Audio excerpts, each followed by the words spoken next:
So in the article below, I have reviewed DBS Vickers Securities, which is in Singapore, Hong Kong, and numerous other places, especially in the Asia Pacific region, such as Thailand and I believe in Indonesia too. So to summarize, what are the good things and bad things about this broker? Now, the good things are it does have reasonable investment choice.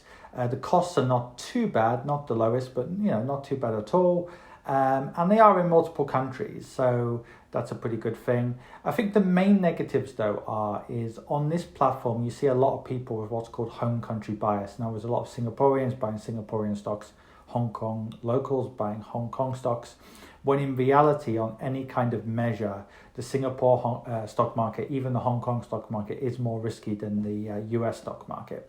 And beyond that, even though they are in many countries, it's not clear if this is a worldwide solution. In other words, if you move to, Chile or, Mexico, would this be applicable? I've heard different stories about that. Some expats say they've said they would close down their accounts or restrict it. Others have said different things.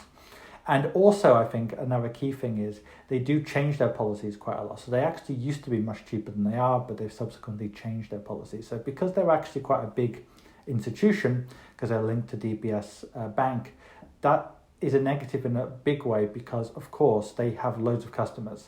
So they don't need to care so much about each individual customer. So that means they can do things like just raise their fees and they're still going to have loads of clients. They can do things like, give people a customer service response to basic questions. It's a bit like if you want to use a recruitment firm, I'm pretty sure that a boutique recruiter is going to be more nimble and you're probably going to deal directly with the owner of the business.